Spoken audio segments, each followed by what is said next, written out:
ہمیں یہ پتا ہے کہ جب carbon, nitrogen, oxygen, ammonia gas اور نائٹروجن گیس اور میتھین میں موجود ہوتی ہے، اور جب بجلی کڑکتی ہے جیسا کہ آج سے 4 ارب سال پہلے زمین کے اوپر کڑکتی تھی، تو اس سے پھر امینو ایسڈز بنتے ہیں، پھر امینو ایسڈ سے پروٹینز بنتے ہیں، پروٹین سے پھر چھوٹے جرثومے بنے، اور ان جرثوموں سے پھر اس سے زیادہ کمپلیکس، اس سے پھر خلیے بنے، اور پھر خلیوں سے مختلف قسم کے جانور بنتے چلے گئے. اس سلسلے کی کڑی ہم بھی ہیں، انسان بھی ہیں. تو قرآن مجید میں سورہ سجدہ کی آیت سے میں نے آپ کے سامنے پیش کی، یہی بیان کیا گیا. اس سے یہ بات تو بالکل واضح ہو جاتی ہے کہ قرآن مجید ارتقاء ہی کا تصور پیش کر رہا ہے. ارتقاء کی صورت کیا ہوئی، وہ کن مراحل سے ہوا؟ ظاہر ہے کہ یہ نہ قرآن کا موضوع ہے، نہ اس نے اس کو موضوع بحث بنایا. ڈاروینزم اور مذہب ایک دوسرے سے متصادم حالت میں ہیں، مطلب جو ان کی مینیفیسٹیشن ہے وہ ایک دوسرے سے متصادم حالت میں ہیں، اور ان میں تطبیق پیدا کرنے کی کوئی بھی کوشش لا حاصل ہے. اور تمام بایولوجسٹ، ایولیوشنری اسکالرز اس پر متفق ہیں کہ یہ ایک مستند تھیوری ہے. نظریہ ارتقاء کو پیش کرنے والے بظاہر یہ تاثر ہوتا ہے کہ جیسے اللہ تعالیٰ کو اس کائنات سے نکال لینا چاہتے ہیں. اگر آپ ڈاروینزم کو اور نظریہ ارتقاء کو رد کرتے ہیں تو ساتھ ساتھ آپ کو تمام سائنس کو رد کرنی پڑے گی، اور اگر تمام سائنس کو آپ رد کرتے ہیں تو پھر تو آپ کے پاس کچھ رہ نہیں جاتا. اس پر وہ سوالات جو پروفیسر نے اٹھائے تھے، مثلا بچوں کی پیدائش کا مقصد کیا ہے، اسی طرح جانوروں کی پیدائش کا مقصد کیا ہے، میں چاہتا ہوں کہ آپ ان کو موضوع بنائیں، میں آپ کو بتاؤں کہ قرآن اس کے بارے میں ہم مزید ان میں سے جہاں کے ساتھ یہ چھوٹے سوالات نہیں، یہ بڑے بنیادی سوالات ہیں. اب دیکھیے، دنیا میں اگر 6 ارب لوگ ہیں تو ان میں سے صرف 1 ارب مسلمان ہیں، 5 ارب غیر مسلم ہیں. ان کا کیا بنے گا؟ میں نے تو یہ پسند نہیں کیا کہ میں اس مذہب میں پیدا ہوں یا اس مذہب میں یا اس ملک میں یا اس ملک میں، تو مجھے پھر کس بنا پر آزمایا جائے گا؟ قرآن دنیا کی وہ عجیب کتاب ہے کہ جو سورہ بقرہ میں، سورہ مائدہ میں باقاعدہ اس زمانے کے مذاہب کا نام لے کر یہ کہتی ہے کہ خواہ کوئی یہودی ہو، خواہ کوئی نصرانی ہو، خواہ کوئی صابی ہو، خواہ مسلمان ہو. اور یہ میں نے ترتیب میں مؤخر کر دیا، قرآن مجید نے ابتدا مسلمانوں سے کی ہے. ان الذین آمنوا والذین ہادوا والصابئین والنصارى، تمام مذاہب کو بیان کر کے یہ کہا ہے کہ ان سے وابستگی جنت اور دوزخ کا باعث نہیں بنے گی. اس کے لیے ہم نے ایک معیار مقرر کر دیا ہے. اسی حقائق کو آپ مانتے ہیں، وہ شاید اس سے بہت کمزور دلائل سے آپ مان رہے ہوتے ہیں جس سے ہم مذہبی حقائق کو مانتے ہیں. یعنی وہ اتنے ہی قوی دلائل ہوتے ہیں، اور وہ دلائل قرآن مجید نے پیش کیے ہیں. بدقسمتی یہ ہے کہ ہم انہیں کبھی سامنے نہیں لا سکے. اس کو کبھی موضوع بنائیے، لیکن اس کے موضوع بنانے کا انداز نشست و برخاست اور ہوگی. پھر میں آپ کو بتاؤں گا کہ اللہ تعالیٰ نے قرآن مجید میں کس طریقے سے قطعی دلائل کے ساتھ اپنا مقدمہ ثابت کیا ہے. تو میں غامدی صاحب کی بات سے بڑا خوش ہوں کہ بچوں کو اور معذوروں کو اور رعایت ملے گی. ہاں، ان کو جنت بھیجا جائے گا، تو پھر اور تمام لوگوں کو بھی جنت بھیجا جائے اسی دلیل کے تحت. جی احمد جاوید صاحب، مجھے آپ اجازت دیجیے گا کہ اصل میں بات یہ ہے کہ اب ایک اور اچھا سوال ہے اور مجھے اس پر بھی کچھ گزارشات پیش کرنی ہے. بسم اللہ الرحمن الرحیم. الف میں ایک نئے موضوع کے ساتھ آپ کی خدمت میں حاضر ہوں. انسان نے جب سے شعور کی آنکھ کھولی ہے، بعض سوالات بالکل ابتدا ہی سے اس کی دلچسپی کا مرکز اور محور رہے ہیں. یہ کائنات کیسے قائم ہوئی، کس اصول پر اس میں ارتقاء ہو رہا ہے، یہ کہاں جا کر ختم ہوگی، انسان کی حیثیت اس کائنات میں کیا ہے، اس کے ذمے کیا کوئی خاص کام لگایا گیا ہے، یہ کائنات کسی خالق نے بنائی ہے یا بغیر کسی خالق کے کچھ اصولوں کے تحت چلتی ہے. اس نوعیت کے بہت سارے سوالات ہیں جو اس کے ذہن میں اٹھتے رہے ہیں، اور اس نے اپنے طور پر ان کا جواب دینے کی کوشش کی ہے. مذہب، فلسفہ، سائنس، سب کی تاریخ ان مباحث اور اس سے متعلق لوگوں کے خیالات، ان کے جوابات سے بھری ہوئی ہے. یہ موضوع بہت قدیم ہونے کے ساتھ ساتھ اس لیے نیا بھی ہے کہ کائنات پھیلتی چلی جا رہی ہے، اس کے بارے میں سوالات بھی نئے نئے اٹھ رہے ہیں، اور نئی نئی دریافتیں، نئی نئی تحقیقات اس بحث کو کبھی مرنے نہیں دیتی. یہی وجہ ہے کہ ہم نے آج اپنے پروگرام کے لیے اس موضوع کا انتخاب کیا، اور یہ چاہا کہ الہیات، مذہب، سائنس اور میتھمیٹکس سے متعلق لوگوں کو یہاں مدعو کریں اور اس نوعیت کے سوالات کو، ان کے جوابات کو جاننے کی کوشش کریں. میں اپنی بات کو آگے بڑھاتا ہوں آج کے شرکاء کے طرف سے. تشریف رکھتے ہیں جناب ڈاکٹر پرویز ہود بھائی. فزکس آپ کا میدان ہے، قائد اعظم یونیورسٹی میں آپ پڑھاتے ہیں، MIT سے آپ نے ڈاکٹریٹ کیا ہے، اور اس میدان میں آپ دنیا علم میں ایک ممتاز آدمی ہیں. ہمارے دوسرے مہمان جناب جاوید احمد غامدی. مذہب، بالخصوص اسلام آپ کا موضوع ہے. قرآن مجید آپ کی تحقیق اور تدبر کا ایک عرصے سے محور و مرکز ہے، اور اس ضمن میں آپ کی تحقیقات ہمارے سامنے آتی رہتی. ہمارے تیسرے مہمان ڈاکٹر سرمد عباسی، آپ ریاضی دان ہیں، ان دنوں فاسٹ یونیورسٹی میں پڑھاتے ہیں، اس سے پہلے قائد اعظم یونیورسٹی میں بھی پڑھاتے رہے ہیں، اور تصریف و تعلیف کے علاوہ ان مسائل پر بہت سنجیدگی کے ساتھ غور و فکر کرتے رہے ہیں۔ ہمارے چوتھے مہمان جناب احمد جاوید، جیو کے ناظرین اس سے بہت اچھی طرح واقف ہیں، الہیات، فلسفہ، تصوف اور اس نوعیت کے دیگر جو ڈسپلنس ہیں ان میں آپ کا ایک نام ہے، اور آج ہم جس موضوع پر گفتگو کرنے جا رہے ہیں وہ مکمل نہ ہو سکتی اگر یہ اس میں شریک نہ ہوتے۔ میں اپنی بات کا آغاز ڈاکٹر پرویز بھوت بھائی سے کرنا چاہوں گا۔ ڈاکٹر صاحب، یہ کائنات کیوں بنی، کیسے بنی، کہاں سے شروع ہوئی، اس نے کہاں پہ ختم ہونا ہے؟ انسان نے اس پہ سوچا، غور کیا، big bang theory, black hole, بہت ساری چیزیں اس کے سامنے آئیں۔ آپ یہ بتائیے بطور ایک سائنٹسٹ کہ انسان نے جو اپنے عقل سے اس کے بارے میں سوچا، اس کے نتائج فکر کیا رہے، اور کیا کائنات کا کوئی مجموعی اور عمومی مقصد بھی دریافت کیا جا سکا؟ مقصد کے بارے میں تو ہم بعد میں بات کریں، لیکن میں آپ کو یہ بتا سکتا ہوں کہ سائنس اس کے بارے میں کیا کہتی ہے، اور میں یہ بھی کہوں گا کہ ہزاروں سال سے انسان نے اس کے اوپر غور و خوض کیا کہ یہ سب کچھ آیا کہاں سے۔ ہر تہذیب نے، ہر مذہب نے اپنا کوئی نہ کوئی جواب دیا ہے، کوئی تلاش کیا ہے، لیکن سائنس یہ کہتی ہے کہ اگر ہم دور کی کہکشاؤں کو دیکھیں اور ان کا مطالعہ کریں دوربین اور اسپیکٹروسکوپ سے، تو نظر آتا ہے کہ یہ دور ہوتی جا رہی ہیں، اور جو کہکشاں ہم سے زیادہ دور ہے وہ زیادہ تیزی سے ہم سے دور بھاگتی جا رہی ہے۔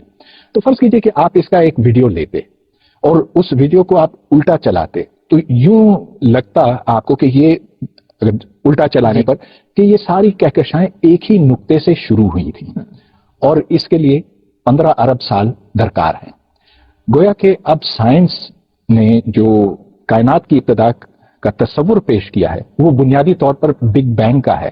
تو 15 ارب سال پہلے دنیا میں جتنا بھی مادہ تھا وہ ایک نقطے کے اوپر مرکوز تھا، اور پھر جب یہ مادہ پھیلتا چلا گیا تو اس سے پھر عناصر وجود میں آئے، خصوصاً کاربن، نائٹروجن، آکسیجن، اور ان سے پھر زمین بنی، اور زمین پر پھر بے جان مادہ زندگی کی صورت اختیار کرتا چلا گیا۔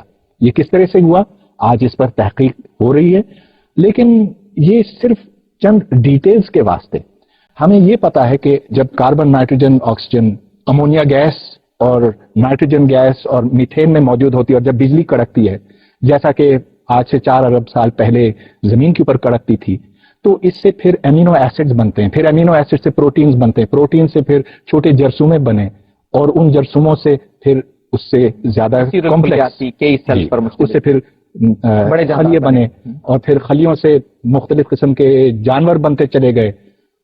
اس سلسلے کی کڑی ہم بھی ہیں، انسان بھی ہیں۔ گویا کہ اس سب کے پیچھے یہ جو ایوولوشن کا تصور ہے بگ بینگ تھیوری سے، جی بالکل ایوالو ہوئی دنیا، اس طرح سے آگے بڑھی۔ آپ نے بالکل صحیح فرمایا۔ یہ جو ارتقاء کی تھیوری ہے کائنات کی تشکیل سے لے کے انسان کی تشکیل تک، کیا مذہب اس کو قبول کرتا ہے، جزواً قبول کرتا ہے یا پوری طرح؟ دیکھیے، مذہب سے مراد اگر آپ کی یہ ہے کہ قرآن مجید کیا کہتا ہے، جی، ظاہر بات ہے کہ مذہب کا لفظ جب آپ بولتے ہیں تو اس کا بہت کچھ مفہوم مختلف بھی ہو سکتا ہے۔ یعنی مذہب کی اپنی ایک تاریخ ہے، بہت سے مذاہب دنیا میں وجود پذیر ہوئے ہیں، ان مذاہب کی بہت سی تعبیریں ہیں، ان کے ہاں جو کتابیں ہیں ان میں بھی تخلیق کائنات کے بارے میں بہت کچھ کہا گیا ہے۔ تو اگر قرآن مجید آپ کے سوال سے پیش نظر ہے، اب اپنے تناظر قرآن مجید میں یہ تصور دیا گیا ہے انسان کی تخلیق کے بارے میں کہ بدا خلق الانسان من طین، ہم نے انسان کو بنانا شروع کیا تو یہ ایک مٹی اور گارے کا آمیزہ تھا جس سے اس کی تخلیق کی ابتدا ہوئی۔ ثم جعل نسلہ من سلالۃ من ماء مہین، پھر ایک لمبے عرصے کے بعد وہ مرحلہ آیا کہ جس میں اسی انسان کے اندر اپنی نسل خود پیدا کرنے کی صلاحیت ہم نے رکھ دی۔ ثم سواہ، پھر ہم نے اس کا تسویہ کیا، یعنی انسان کے اس جسمانی قالب کو پھر ہم نے نقص سے درست کر کے خاص منتہا تک پہنچایا۔ پھر وہ مرحلہ آیا کہ پھر ہم نے اس میں انسانی روح اور انسانی شخصیت پھونک دی، اور پھر جعل لکم السمع والابصار والافئدہ، پھر تمہارے اندر یہ شعور پیدا ہوا، یہ سماعت پیدا ہوئی اور یہ بصارت پیدا ہوئی، یعنی وہ حقیقی سماعت و بصارت جس کے ذریعے سے انسان اپنے شرف کو بیان کرتا ہے۔ تو یہ قرآن کا بیان ہے۔ میں یہاں اصولی طور پر یہ بات آپ سے عرض کر دوں کہ قرآن مجید کوئی سائنس کی کتاب نہیں ہے، نہ وہ سائنسی حقائق کو بیان کرنے کے لیے نازل ہوا ہے۔ قرآن مجید میں در حقیقت اللہ تعالیٰ کی توحید کو اور اللہ تعالیٰ کی توحید سے متعلق جو چیزیں زیر بحث آتی ہیں انہیں بیان کیا جاتا ہے۔ اب ظاہر ہے کہ اللہ تعالیٰ کی توحید کے بیان میں اللہ کی ذات کا بھی ذکر آئے گا، اس کی صفات کا بھی ذکر آئے گا، پھر ان ذات و صفات سے متعلق استدلال بھی کیا جائے گا۔ استدلال کرتے ہوئے قرآن مجید بالکل سائنسی علومی کی طرح آپ کو حقائق کی طرف متوجہ کرتا ہے۔ یعنی جو آپ مشاہدہ کر رہے ہیں کائنات کا، تو ظاہر ہے جب کائنات کا آپ مشاہدہ کر رہے ہوتے ہیں تو اس میں علم بالحواس کے ذریعے سے بہت سی چیزیں دیکھتے ہیں. قرآن بھی اس کو پیش کرتا ہے. جب وہ اس کو پیش کر رہا ہوتا ہے تو اس میں کہیں کہیں محض استدلال کے طور پر اس طرح کی چیزوں کا ذکر کیا جاتا ہے. یعنی یہ بالکل ایک ضمنی نوعیت کی چیز ہوتی ہے، لیکن کیونکہ وہ اللہ کی کتاب ہے اس وجہ سے جہاں کہیں بھی اس طرح کا کوئی ذکر آیا ہے زمانے کی گردشوں نے اس میں کوئی غلطی نہیں اب تک دریافت کی. معلوم ہوتا ہے کہ بالکل ٹھیک وہی بات ہے کہ جو ہم سمجھ رہے ہیں وہ بیان کر دی گئی ہے. تو قرآن مجید میں سورہ سجدہ کی آیت جو میں نے آپ کے سامنے پیش کی یہی بیان کیا گیا. اس سے یہ بات تو بالکل واضح ہو جاتی ہے کہ قرآن مجید ارتقاء ہی کا تصور پیش کر رہا ہے. ارتقاء کی صورت کیا ہوئی، وہ کن مراحل سے ہوا؟ ظاہر ہے کہ یہ نہ قرآن کا موضوع ہے نہ اس نے اس کو موضوع بحث بنایا ہے. ارتقاء کے تصور اور مذہب کے تعلق پر ہم بات کریں گے لیکن تھوڑی دیر کے بعد. پروگرام میں ایک بار پھر خوش آمدید. احمد جاوید صاحب، یہ جو تصور ارتقاء ہے یہ محض ایک نظریہ نہیں ہے بلکہ اس نے پوری ایک سویلائزیشن کو جنم دیا ہے. اور ابھی جیسے جاوید صاحب نے ذکر کیا کہ قرآن مجید بھی انسانی ارتقاء کے تصور کو بیان کرتا ہے. یہ جو نظریہ ارتقاء ہے اور جو قرآن مجید کا تصور ارتقاء ہے، اگر آپ دونوں کو ساتھ ملا کے دیکھیں تو دونوں ایک دوسرے کی تصدیق کرتے ہیں، ایک دوسرے کی تردید کرتے ہیں، یا دونوں ایک ساتھ چلنے کی صلاحیت رکھتے ہیں؟ یا میرے خیال میں کسی نظریے کو دیکھنے کا ایک طریقہ یہ ہو سکتا ہے کہ اس نے ہیومن پرسیپشن میں کیا نتائج پیدا کیے. تو اس لحاظ سے تھیوری آف ایولیوشن جو ہے وہ قرآن کے موقف سے متصادم نتائج پیدا کرتی ہے. قرآن کا یہ بیان مجھے جن نتائج تک پہنچاتا ہے وہ یہ ہے کہ کائنات اور کائنات میں جو کچھ ہے وہ اللہ کی تخلیق ہے.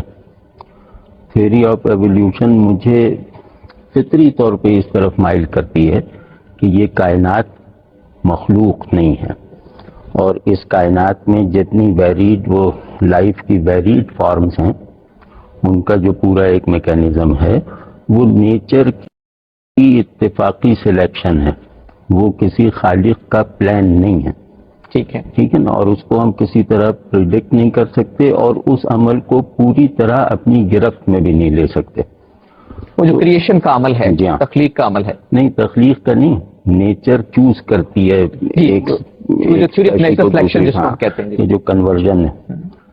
تو جو تھیوری آف ایولیوشن اپنی نظریاتی سطح پہ ڈاروینزم ہے.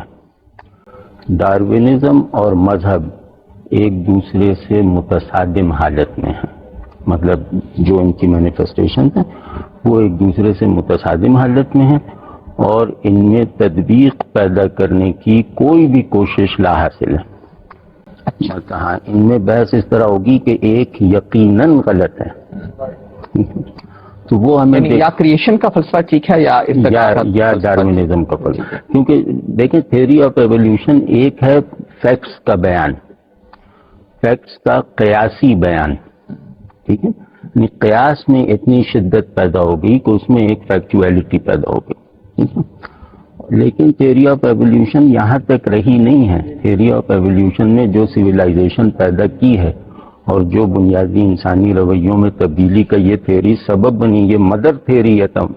ٹھیک ہے، تو وہ ایسے نہیں ہیں کہ ان کو ہم مذہب کے ساتھ تطبیق دینے کی کوئی دور ازکار کوشش کریں. میں اپنے مذہبی استدلال کے ساتھ ایولیوشن کی تھیوری کے حیاتیاتی جز کو تو مان سکتا ہوں، لیکن اس کے نظریاتی تحکم کو ہر نہیں مان سکتا. میں چاہتا ہوں سرمد عباسی صاحب اس میں ہمارے ساتھ شریک ہوں. احمد جاوید صاحب کا کہنا یہ ہے کہ ارتقاء کی تھیوری کو اگر ہم مان لیں تو کریشن کی تھیوری غلط ثابت ہوتی ہے، دونوں ایک ساتھ نہیں چل سکتے. اس کا کیا مطلب یہ ہے کہ کائنات کے حوالے سے خود جو اہل سائنس ہیں جس پہ غور کرتے رہے ہیں، کیا وہ خود بھی ارتقاء کی تھیوری پہ متفق ہیں؟ بات یہ ہے کہ پہلے بھی ایسے ہوا ہے بہت بار ہسٹری میں، تاریخ میں اگر ہم دیکھیں کہ بہت سی سائنٹیفک تھیوریز جو ہیں وہ اپیرنٹلی ایسے لگا ہے کہ ان کا کلیش ہوا ہے مذہب کے ساتھ. اس کا ایک بہت ہی بڑا اگزامپل ہے جب گیلیلیو نے کہا کہ زمین جو ہے وہ گھومتی ہے سورج کے گرد، ایسا نہیں ہے کہ سورج ہمارے گرد گھومتا ہے. تو اس وقت بھی محسوس یہ ہو رہا تھا کہ یہ جو گیلیلیو کہہ رہا ہے یا تو وہ صحیح مانا جائے گا یا پھر جو اہل مذہب کہہ رہے ہیں، اہل مذہب جو کہہ رہے ہیں وہ صحیح مانا جائے گا. لیکن آج اگر آپ دیکھیں تو بہت سارے ایسے سائنسدان ہیں، بہت سارے ایسے ایون پوپ جو کہ علامت ہے مذہب کی سب سے، وہ جو ہیں انہوں نے یہ خود کہا کہ گیلیلیو جو تھا صحیح تھا اور ہم نے جو چرچ نے جو اسے پروسیکیوٹ کیا وہ غلط تھا. لیکن چرچ ایوولوشن کو تو نہیں مانتا. چرچ کا جو آفیشیل سٹینڈ ہے وہ تو یہی ہے کہ وہ ایوولوشن کو نہیں مانتا. بہت ساری کرسچن پریسٹ کا یہ کہنا ہے کہ جو ڈارون کی تھیوری سب کچھ سمجھاتی ہے وہ بالکل صحیح ہے، لیکن ایک پوائنٹ پہ ایک ڈیوائن انٹرونشن ہوئی جب انسان بنا. ٹھیک ہے ڈاکٹر صاحب. جی میں چاہتا ہوں بات کو ہم ڈاکٹر صاحب کی طرف بڑھائیں. ابھی احمد جاوید صاحب کا کہنا یہ ہے کہ دونوں میں سے ایک بات کو ماننا پڑے گا، یا تو ایوولوشن ٹھیک ہے یا کریشن ٹھیک ہے. لیکن ہم دیکھتے ہیں کہ بعض لیئرز ایسی ہیں ہمارے ہاں، جیسے سر سید احمد خان ہیں، اور وہاں بھی ایک روایت رہی مغرب میں بھی کہ فطرت کی روشنی میں آپ قرآن مجید کو سمجھنے کی کوشش کریں، کیونکہ دونوں کا اوریجن ایک ہے. ڈیوائن ورڈز کا اوریجن بھی اللہ تعالیٰ ہے، یا وہ ایبسولوٹ جو ریالٹی ہے وہ ہے، اور فطرت کا بھی. آپ سمجھتے ہیں کہ دونوں کو ساتھ لے کے چلنا چاہیے، یا اس کا امکان موجود ہے، یا احمد جاوید صاحب والی بات چیز صحیح ہے؟ سائنسدان اس بات پر متفق ہے کہ ایک نظریہ ارتقاء ایک سائنسی تھیوری ہے. اس تھیوری کو بار بار پرکھا گیا ہے.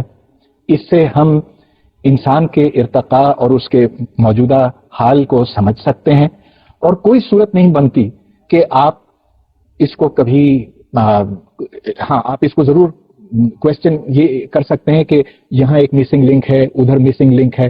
ان مسنگ لنکس کو آپ تلاش کر سکتے ہیں، لیکن یہ ڈھانچہ نہیں تبدیل ہونے والا. اور تمام بایولوجسٹ، ایوولوشنری اسکالرز اس پر متفق ہیں کہ یہ ایک مستند تھیوری ہے. احمد جاوید صاحب بات کر رہے ہیں، جاوید صاحب وہ یہ کہنا چاہ رہے ہیں کہ ارتقاء کے تصور کو مان لینے کے بعد مذہب کی بنیاد جس تہذیب پر ہوتی ہے وہ قائم نہیں رہتی، بالکل مختلف تہذیب وجود میں آتی ہے. نظریہ ارتقاء کو پیش کرنے والے بظاہر یہ تاثر ہوتا ہے کہ جیسے اللہ تعالیٰ کو اس کائنات سے نکال لینا چاہتے ہیں، یعنی یہ بغیر تاثر ہوتا ہے. اس سے ظاہر ہے کہ ایک تہذیب بنتی ہے، اس سے کچھ تصورات بنتے ہیں، اس سے الحاد پر مبنی کچھ افکار پیدا ہوتے ہیں. تو یہ چیزیں جو ہیں اس کا تعلق اصل تھیوری سے نہیں ہے. یعنی یہ تو اس کو پیش کرنے والے کس طرح پیش کر رہے ہیں، اس سے کس طرح استدلال کر رہے ہیں. دیکھیے میں کائنات کا مشاہدہ کرتا ہوں، مشاہدہ کرنے کے بعد میرے سامنے کچھ حقائق آتے ہیں، میں اس سے استنباط کروں گا نا. سائنس خود اصل میں ایک استنباطی علم ہے. یعنی ساری چیزیں ایسی نہیں ہیں کہ جو آپ آنکھوں سے دیکھ لیتے ہیں. بے شمار چیزیں ہیں کہ جن کا آپ آنکھوں سے مشاہدہ کرتے ہیں، یا آپ کے حواس کے ذریعے سے وہ آپ تک پہنچتی ہیں، پھر آپ اس محسوس سے غیر محسوس کا استنباط کرتے ہیں. ابھی دیکھیے پروفیسر نے آپ کو بتایا کہ ہم موجودہ کائنات کی رفتار کو دیکھ کر یہ اندازہ لگانے کی کوشش کر رہے ہیں کہ ماضی میں اس کی کیا رفتار رہی ہوگی، اور پھر یہ اندازہ لگاتے ہیں کہ اس سے اس کی عمر کیا ہوگی. تو اس طرح کے بہت سے استنباط ہیں جو ہم بعض چیزوں سے کر رہے ہوتے ہیں.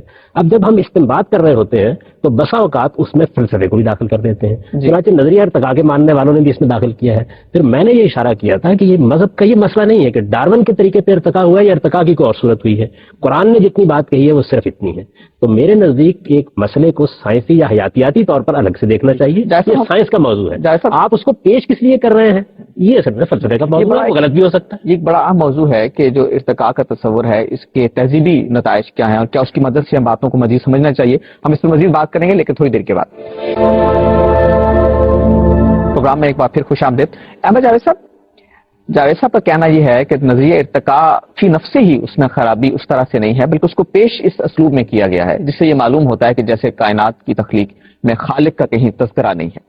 آپ کو اس سے اتفاق؟ نہیں، میں یہی بات کہہ رہا تھا کہ نظریہ ارتقاء جو حیاتیاتی چین ایک مضبوط قیاس کے طور پہ پیش کرتا ہے اس سے ہمارا کوئی جھگڑا نہیں ہے، اور اس سے اختلاف کے ٹولز بھی میرے پاس تو ہیں نہیں. اصل چیز ہے کہ جب آپ کسی فیکٹ پر اصرار کر کے یا اپنے قیاس کو فیکچولائز کر کے اسے ایک نظریاتی حیثیت جب دیتے ہیں تو اس وقت کچھ سوالات اٹھتے ہیں جس پہ جاوید صاحب نے گفتگو کر دی. ہم کہتے ہیں نظریہ ارتقاء ایک ریشنل ڈاگما کے طور پر جو ہے، اور یہی اس کی عوام الناس میں زیادہ موجودگی ہے، یہ مذہب سے متصادم ہے. ٹھیک، اسی وجہ سے میں نے کہا تھا کہ نظریہ ارتقاء الگ چیز ہے اور ڈاروینینزم الگ چیز ہے. تو ہم ڈاروینینزم جو ہے اس کو مذہب سے متصادم سمجھتے ہیں. قرآن مجید یہ کہتا ہے کہ اللہ تعالیٰ جب کسی چیز کا ارادہ کر لیتے ہیں کہ یہ ہو جائے تو ان کو کوئی اینٹ گارا میسر نہیں کرنا پڑتا، وہ کہتے ہیں کن، تو پھر اس کے بعد کیا ہوتا ہے فیکون، پھر ایک قاعدے کے مطابق وہ چیزیں ہوتی چلی جاتی ہیں. یعنی آپ دیکھتے ہیں کہ اس وقت بھی ارتقائی کے اصول پر کائنات چل رہی ہے. آپ ایک قطرہ آب ہے جو پیدا کرتے ہیں، آپ کچھ چیزیں کھاتے ہیں پیتے ہیں، اس سے آپ کی جسم کی فیکٹری میں ایک قطرہ آب وجود پذیر ہوتا ہے، ادھر ایک انڈا وجود پذیر ہوتا ہے، دونوں کا اتصال ہوتا ہے. پھر اس کے بعد ایک ارتقائی عمل ہے جو ماں کے پیٹ میں جاری رہتا ہے، 9-10 مہینے میں بچہ پیدا ہوتا ہے. ایسا تو نہیں ہوتا کہ آسمان سے وہی ارتقاء جو آپ کہہ رہے ہیں. میں یہاں پہ یہ نہیں بیان کر رہا، میں یہ عرض کر رہا ہوں کہ ارتقاء کا جو تصور ہے وہ تو پوری کائنات میں کار فرمائے. خدا کے کام کرنے کا طریقہ یہ نہیں معلوم ہوتا کہ وہ آسمان سے بچے پیدا کر کے زمین پر کر دیتا. اسی طرح سے اسی کو ماضی میں لے جائیے، جیسے میں نے قرآن مجید کے حوالے سے کہا ابھی کہ ایسا نہیں ہوا کہ پتلا بنا کر کہیں پھونک دیا گیا ہے. یہ قرآن نے نہیں کہا. قرآن مجید ارتقاء ہی کا تصور پیش کرتا ہے, لیکن اس کی تفصیلات کیا ہے, وہ کیسے ہوا, یہ سائنس کا موضوع ہے, اس کو اس کا مطالعہ کرنا چاہیے اور اس کی بنیاد پر آراء قائم کرنا. احمد جاوید صاحب نے یہ کہا کہ ڈاروین اور نظریہ ارتقاء میں فرق ہے, الگ الگ چیزیں ہیں, لیکن معافی کے ساتھ میں یہ عرض کرنا چاہوں گا ارتقاء میں فرق نہیں کہہ رہا, ڈارونزم اور جی ڈاروینزم اور نظریہ ارتقاء میں فرق ہے. میں سمجھتا ہوں کہ دونوں بالکل ایک ہی چیز ہے. ڈاروین کا نظریہ یا اس کی جو تھیوری ہے وہ ایوولوشنری تھیوری, اور ایوولوشنری تھیوری کا یہ کہنا ہے کہ اگر بہت سے جاندار ہوں تو وہ جاندار اپنی تعداد اور اپنی نسل کو آگے بڑھائیں گے جو اس ماحول کے مطابق ہیں, جن کو خوراک مل سکتی ہے اور جن کے لیے دوسرے کنڈیشنز پورے سازگار ہیں. یہ عین ایوولوشن ہے, نظریہ ارتقاء ہے, اور سب سے پہلے ڈاروین نے ان الفاظ میں اس کو بیان کیا تھا. تو یہاں تو ایک بہت بڑا تصادم بنتا ہے, اور یہ حقیقی تصادم ہے. اگر کوئی یہ سمجھتا ہو کہ انسان موجودہ حال میں, موجودہ شکل و صورت میں موجود تھا آج سے ہزاروں یا لاکھوں سال پہلے, اور کہ اس کی شکل و صورت وہی رہی ہے, تو یہ تو پھر مختلف چیز ہے, بالکل مختلف چیز ہے, اور سائنس اس بات کو قبول ہرگز نہیں کرتی. جاوید صاحب جی, یہ معلوم یہ ہوتا ہے کہ اگر ارتقاء کو مان بھی لیا جائے تو وہ ارتقاء جس کی بات پرویز خود بھائی کر رہے ہیں وہ اور ارتقاء ہے, اور مذہب جس ارتقاء کی بات کر رہے ہیں وہ ذرا مختلف ارتقاء ہے. ڈاروینزم جو اس وقت ایک سوشل تھیوری ہے, تو وہ نظریہ ارتقاء کی بنیاد پہ بنی ہوئی ایک سوشل تھیوری ہے, تو وہ مذہب سے متصادم ہے, مذہب کے خلاف ایک بہت بڑے ہتھیار کے طور پہ استعمال ہو رہی ہے. اور دوسرے یہ کہ مجھے اس کو ماننے میں کچھ تحفظات ہیں آپ دونوں حضرات کی کہ یہ سائنس کا مسلمہ ہے, تھیوری آف ایوولوشن. مطلب ابھی پرسوں ہی میں الاس پور ڈاروین جو پڑھ رہا تھا, تو وہ نوبیل پرائز کے لیے نامزد ایک بایولوجسٹ کا کام ہے, اور 2004 میں چھپی, الاس پور ڈاروین. تو اس میں میرا یہ ماننے میں ابھی تحفظ ہے, آپ بہتر جانتے ہیں, مطلب میں آپ چیلنج نہیں کر رہا, کہ سارے بایولوجسٹ تھیوری آف ایوولوشن کو مانتے ہیں. میرا خیال ہے اس کی وضاحت انہیں کرنی چاہیے. اور اس سے پہلے اور کتابیں بھی, گاڈ ود آؤٹ ڈارون اور اس طرح کی جو کتابیں کا کام ہے. ایوان شیوٹ اب کوئی معمولی سوشل ڈارونزم جو ہے وہ سائنٹیفک تھیوری نہیں ہے, وہ ایک اس لیے وہ سائنس ہے ہی نہیں, تو اس کا سائنس سے کوئی تعلق نہیں ہے. ایک آرگنائزیشن ہے ڈسکوری انیشیٹو, اور ان کا یہ کلیم تھا کہ بہت سارے سائنٹسٹ جو ہیں وہ ڈاروین کی تھیوری کو ایکسیپٹ نہیں کرتے. تو جب اس کو ذرا اور غور سے دیکھا تو پتہ چلا کہ انہوں نے کوئی 400 سگنیچرز سائنٹسٹ کے لیے تھے, جبکہ شاید کوئی 3-4 لاکھ سائنٹسٹ اس وقت موجود ہوں گے دنیا میں. ٹھیک ہے, تو 400 آؤٹ آف 4-5 لاکھ تو قابل ذکر نہیں ہے, قابل ذکر نہیں ہے. حالانکہ ان کا کہنا تھا کہ many that a significant portion of the scientists don't know. So Darwin's theory is not challenged. زمین کی حرکت کے رد میں آپ ایک سائنٹسٹ کا سگنیچر نہیں لے سکتے, ٹھیک ہے, اگر آپ زمین ساکن ہے تو ایک سائنٹسٹ بھی نہیں کرتے. 400 اسٹینڈ کرتے ہیں. بات بنتی ہے کہ اگر آپ ڈاروینزم کو اور نظریہ ارتقاء کو رد کرتے ہیں تو ساتھ ساتھ آپ کو تمام سائنس کو رد کرنی پڑے گی, اور اگر تمام سائنس کو آپ رد کرتے ہیں تو پھر تو آپ کے پاس کچھ رہ نہیں جاتا ہے, اس واسطے کہ آپ سمجھتے ہیں کہ آپ ایک مخصوص پس منظر ہے, فکری پس منظر میں اس کو دیکھیں کہ یہ حقیقت ہے. کوئی اور کسی دوسرے ملک میں پیدا ہو, کسی اور ملک کسی اور مذہب میں پیدا ہو, وہ کچھ اور سوچے گا, وہ اور تیسرا شخص کچھ اور سوچے گا.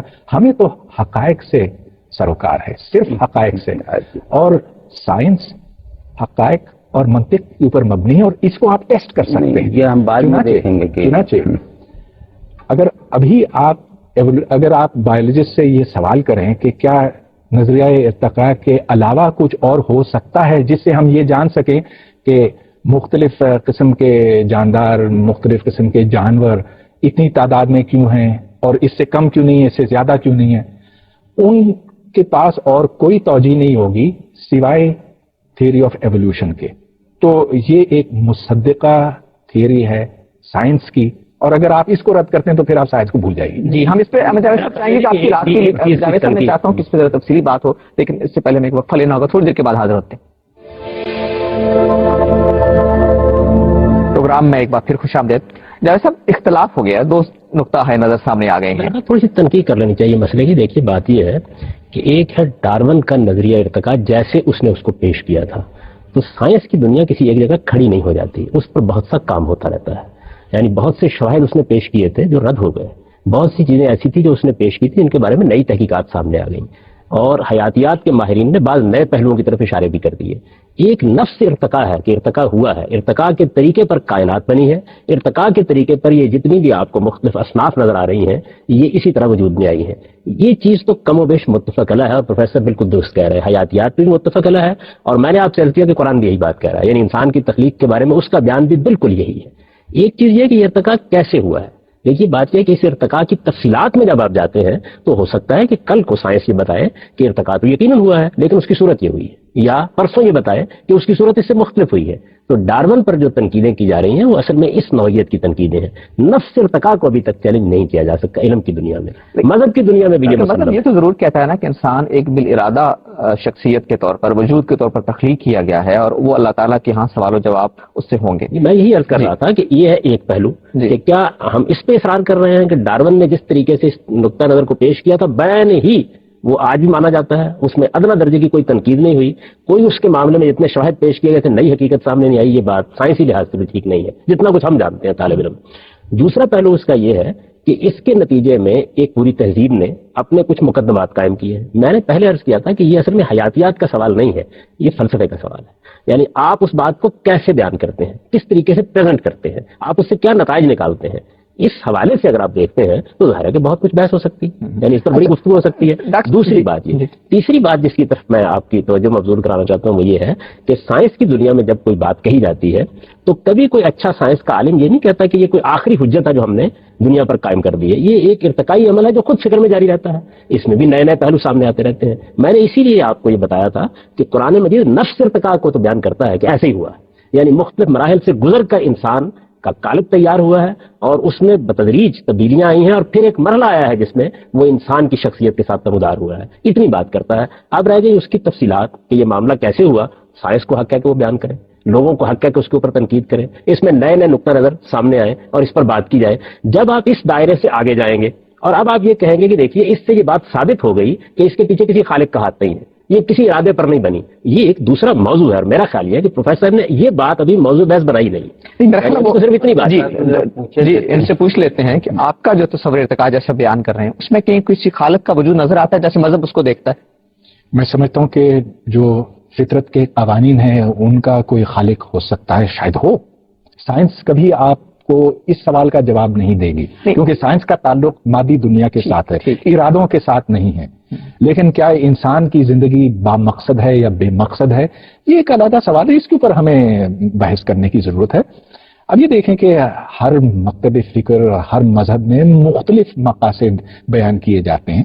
اب چلیے اگر آپ اس کو مان لیں کہ انسان کا بنیادی مقصد ہے کہ وہ اچھائی کرے اور وہ اپنے اعمال سے پھر بالآخر اس کو جنت ملے اور نجات ملے، تو پھر بہت سے سوال اٹھتے ہیں اس سے. مثال کے طور پر کوئی ایسا بچہ پیدا ہوتا ہے جو پیدا ہونے سے پہلے ہی مر جاتا ہے، یا پھر جب پیدا ہوتا ہے تو وہ لنگڑا لولا ڈسیبل ہوگا اور کن ذہن ہوتا، اس میں صلاحیت ہی نہیں ہے کہ وہ کوئی اچھا کام کر سکے یا برا کام کر سکے. تو پھر اس بیچارے کی زندگی کس فائدے کی ہے، کس کام کی ہے، اور اس کو پھر کہاں بھیجا جائے گا، جنت میں یا دوزخ میں؟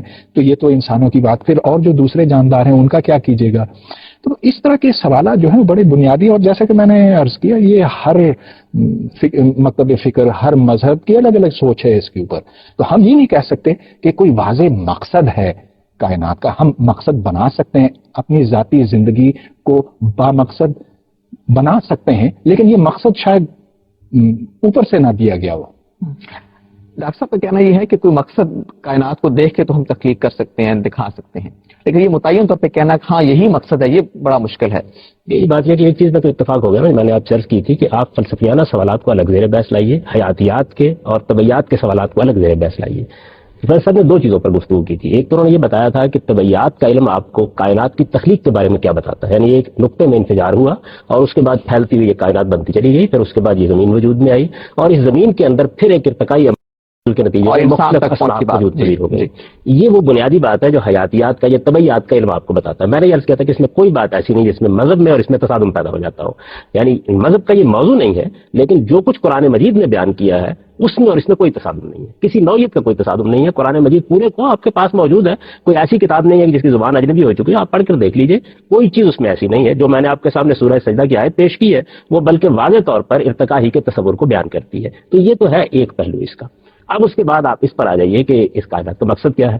انہوں نے بڑی درست نشاندہی کر دی کہ اب یہ وہ مقام ہے جس میں سائنس کا موضوع نہیں ہے. یعنی آپ کائنات کا مطالعہ کریں اور اس کا کوئی مقصد دریافت کرنے کی کوشش کریں. یہ فلسفے کا موضوع ہے. یعنی اب ہمیں اس پر جب گفتگو کرنی ہے تو ہم ظاہر دیکھیں گے کہ اس کا مقصد کیا ہے. کائنات بڑی عظیم ہے اور کائنات کی عظمتوں کے معاملے میں میرا خیال یہ ہے کہ نہ کوئی مذہبی آدمی دوسری رائے رکھ سکتا ہے اور نہ کوئی سائنٹسٹ دوسری رائے رکھ سکتا ہے. اس وجہ سے یہ کہنا کہ ہم آخری درجے میں کائنات کا مقصد متعین کر سکتے ہیں یا متعین ہو گیا ہے، بڑی مشکل بات ہے. ہم زیادہ سے زیادہ کر سکتے ہیں اپنے حوالے سے کائنات کا مقصد سمجھ سکتے ہیں. میں ایک پولٹری فارم میں جاتا ہوں، میں یہ دیکھا ہوں وہاں مرغیاں ہیں، بے شمار مرغیاں ہیں. مرغی ایک خوبصورت جانور ہے، اس کے بارے میں بہت سی باتیں کہی جا سکتی ہیں. کوئی آدمی اس کے مقاصد کے بارے میں ایک مقالہ لکھ سکتا ہے. ممکن ہے کہ خالق نے مرغی کو بنانے میں 10,000 مقاصد پیش نظر رکھے ہوں، لیکن اتنی بات بالکل واضح ہے کہ میرے لیے وہ گوشت کا اور انڈوں کا اہتمام کرتی ہے. یعنی یہ بات بالکل واضح ہے. تو پہلے ہمیں اپنے حدود علم کو جان لینا چاہیے. یعنی جب ہم پوری کائنات کو دیکھتے ہیں بحیثیت انسان کے، تو ایک بات بالکل واضح ہے اور وہ یہ ہے کہ کائنات میری خدمت میں لگی ہوئی ہے.